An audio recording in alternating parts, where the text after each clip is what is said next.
Welcome to Scambaiting Emails. This will be one of our shorter videos because it consists solely of the scammer's pitch and Rob's response, and then it's pure radio silence from the scammer. But I think you might enjoy Rob's two replies to the scammer. If you do, I hope you'll like the video, leave a comment, subscribe, turn on notifications, the same stuff you hear from every YouTuber. I'm hoping this will be the video to push us past the 1,000 subscriber mark, because, then I'll instantly become insanely rich and my ego will spiral way out of control.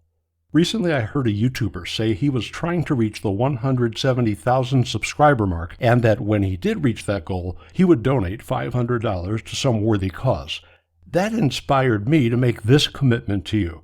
If you'll help this channel reach the 1,000 mark, I'll ask that guy to donate another $500. I like to think of it as my way of giving back. This encounter begins with a message for you from Goran Hugo. As usual with highly sensitive documents, it is sent to an undisclosed number of unnamed recipients, and it begins as all official legal correspondence begins.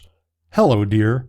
I'm Dr. Goran Hugo. I'm contacting you in regards to a claim connecting you to my late client who shares the same last name with you. Kindly respond swiftly through email for more info. Dr. Goran Hugo, and an email address, Everest Chambers, PC, Attorney at Law, LLM Partner. As of course you know, LLM stands for Legum Magister, which of course is Latin for Master of Laws. No, I'm not making either of those up. If you don't believe me, you can ask Google. One interesting twist to the scammer's initial contact is that he doesn't mention a dollar amount, or even that he wants to give me some money. He simply says he's contacting me in regards to a claim. As the intended victim of the scam, for all I know, this claim could be some sort of claim that I owe someone money. He doesn't name his late client, who shares the same last name with me, because at this stage he doesn't know my last name, or my first name, middle name, nickname, or any known aliases. So my reply is polite yet cautious and non-committal. Dr. Goran Hugo, I have received your email. How may I help you? In sincerity, Rob, or as my friends call me, Rob McClellan. Despite his being a very busy attorney at law, as are all LLM partners, Goran responds just a few hours later, and it turns out Goran is even more verbose than I am. Dear Rob McClellan, please accept my sincere apology for contacting you this way. I am aware that this is not a conventional way to communicate with a stranger or to establish a relationship of trust, but you will understand the need for my action when I explain. Please read carefully. I resent the implication that I am a careless reader, but let's continue. I am Barrister Goran Hugo, Attorney at Law, 1992, Stockholm University. Swedish Bar Association, 1996, International Bar Association. Partner at Everest Chambers, LLC, International Inheritance and Family Law. Litigation and Arbitration, Corporate and Commercial Law, Financial Services, Law and Compliance. He goes into so much detail that I suspect he has copied a Wikipedia page or a professional bio for a real attorney named Goran Hugo, but I can't find one online, so maybe not. And I'm not sure how many people have the dual titles of barrister and attorney at law, but perhaps he has appropriated the name of a real law firm. Everest Chambers, LLC. A little more internet sleuthing reveals Everest Chambers, LLC does exist. Well, at least it exists virtually. Not in Sweden. You want to take a guess where they're located? India. And because of India's previous incarnation as part of the British Empire, it turns out the term barrister is used there. Everest Chambers LLC must be just a nickname because it turns out its full name is Everest Chamber of Commerce and Industries. That really wouldn't make sense as the name of, say, an American company, and it would be equally nonsensical in India, and it certainly doesn't appear to be the name of a law firm. But wait, they have a Facebook page, which consists almost exclusively of photographs, but little, if any, actual content. The Facebook page tells us how we can reach the company via a Gmail address. That seems a little odd, inasmuch as they have their own domain. On the other hand, according to their Facebook page, they're always open and they offer free Wi-Fi. That's right, Gore and Hugo's law firm provides those in need with Wi-Fi pro bono. Okay, Rob, if you want to be Mr. Cynical, then you go right ahead and be Mr. Cynical. But if this company is bogus, how do you explain its perfect rating under reviews of 5.0? That's as good as it gets. You've got a good point there. And I didn't get where I am today by not admitting when someone has a good point there. Here, I'll share with you their 3 reviews, and you can make up your own mind. The first one was posted in 2017. One of the most reputed business federation run and managed by Nepali community in India. The very next day, a completely different person who is totally unrelated to the person who left the first review said, "Great organization with great people. Just appreciate it." It definitely sounds legit to me. Finally, 2.5 years later, their third review. All appreciation to a great organization. Everest Chamber of Commerce and Industries, India. If you're like me, then probably you already know that highly specific, detailed reviews such as those always are real. They also have a Twitter account. Almost all of its tweets are retweets, some with a strong political leaning, but few, if any, are about, business and stuff.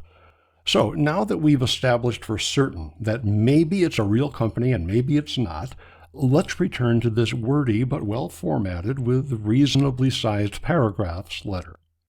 A deceased client of mine that has the same last name as you, who died without a next of kin, made a fixed deposit of $18,200,000 with a bank here in Sweden. My message to you is a final option for me because of the circumstances surrounding this claim right now. Gerald Watson McClenn was an oil merchant who had oil dealings around Europe and Africa. He died at 55 years old alongside his wife Karen, who was 47, and their 2 daughters, Eva, 12, and Anna, 9. He lived most of his years here in Sweden, but traveled often. I served as his private attorney for the last 9 years until his death. I have since carried out a search on his extended family ties, which efforts have been to no avail, and hence my contacting you. I want you to consider the details so you can understand the reasons I need your cooperation. It might interest you to know that, after thorough investigation in the bank, I found out that the bank is planning to divert this money on the excuse that since no family member has turned up to claim the money, it should be made serviceable. This means that the money will be reverted to the government while the company retains a percentage of it. After unraveling their plans, I decided to look for someone credible with the same last name to apply for this claim.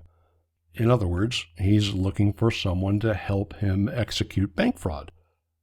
I have in my possession some legal documents which are very important, might be requested by the bank, and can only be provided by my chambers. Note that there is a legal reason for the confidentiality of this transaction because of its nature and the circumstances surrounding it. I bear the better part of the risk because if for any reason this bank becomes aware of my contact with you, I could be held in breach of the lawyer-client fiduciary relationship, among others.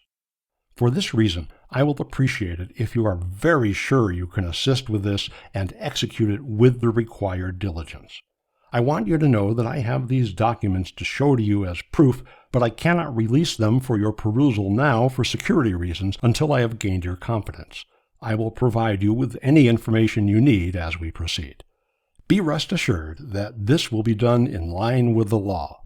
Well, except for the bank fraud part. Note, I have mapped out all procedures to complete the transaction successfully. It is 100% legal and risk-free, and you will be protected throughout this transaction. Please bear in mind that you have to be really sure if you are going ahead with this, for I do not want to jeopardize the success of this transaction because it means so much to me at the moment. I will wait for your response, and please do not forget about the discreet nature of this transaction. Do send me your direct phone lines so we can discuss this further. Take note of the mode of sharing. 35% for me, 65% for you. If you have gone through this mail and you understand it, Please get back to me telling me if you are willing to go ahead with it or not so that I can give you the contact of this bank where the money is lodged and then inform you of how to proceed. Regards, Dr. Goran Hugo. Dr. Goran Hugo, thank you for contacting me regarding the estate of the late Gerald Watson McClin, a beloved relative I wasn't familiar with until you told me about him.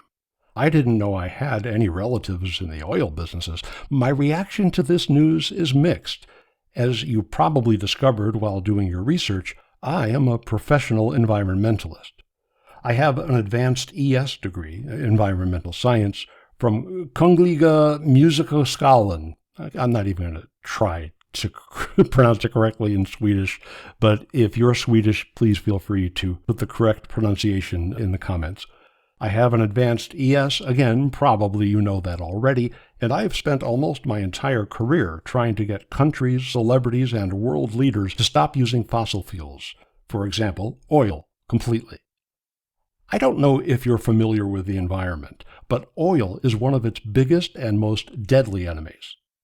Here's an impressive photo of the outside of the environmental science school I attended, and here's a picture of one of the school's state-of-the-art science labs. Having lived in Stockholm while I completed my advanced ES degree, it's both surprising, ironic, and coincidental to find out I had a relative living in Sweden probably at the same time I attended school there.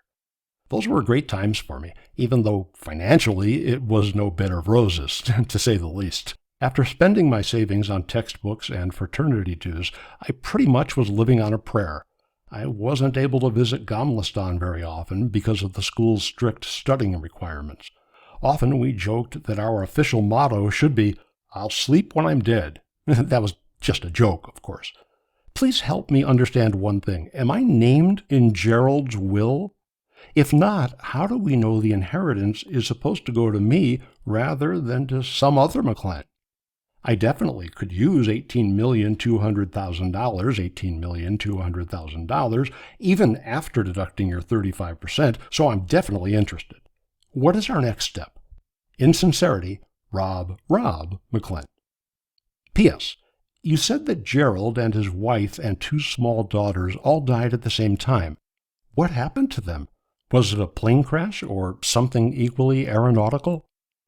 If you're like me, I'm sure you agree there's no way the scammer could resist responding to such a masterfully written introduction to his latest victim. But I'm afraid you're mistaken. After a month passes with no reply from the scammer, I give him one last opportunity to steal all of my worldly possessions. Dr. Goran Hugo, it has been an entire month since I replied to your email of August 26, and you have not responded at all to my reply. In that reply, I expressed enthusiasm for your project and only needed the answers to a few basic questions that I'm sure you easily could answer. Despite the grief I naturally felt at learning of the untimely death of one of my next of kin, I paid you the courtesy of responding to you promptly and fully. The one thing I didn't mention, because I hadn't had much time to consider it with deliberation, is it seems to me that 35% is an unusually high percentage for a barrister to receive as reward for handling all the many details of an inheritance. But that is something that we can discuss. More importantly, however, is the fact that I have been waiting a month for you to reply promptly to my reply to your original message. If you no longer wish to handle the details of my inheritance for me, both common courtesy and professional ethics should have caused you to reply to me and tell me never mind, so that I wouldn't keep waiting to hear from you. If we are to work together jointly, I need to know that in addition to trusting each other, I also have your respect as your partner, just as you would have mine. Without mutual respect, our effort would be doomed to failure. If you do still want my assistance in completing this transaction, please pay me the courtesy of answering the few easy clarification questions I posed to you in my reply dated August 26. In sincerity, Rob McClin. Alas, less than a minute later my email bounced back to me because the address couldn't be found or is unable to receive mail. It's probably just some sort of temporary glitch. I wait the standard 44 seconds before resending the original email, and it's returned to me once more. this time with the added notation that the email account you tried to reach is disabled. This aborted exchange, however, was not a complete loss. After all, if you're ever in need of a free Wi-Fi signal, just swing on by the offices of Everest Chamber of Commerce and Industries. And remember, they're always open.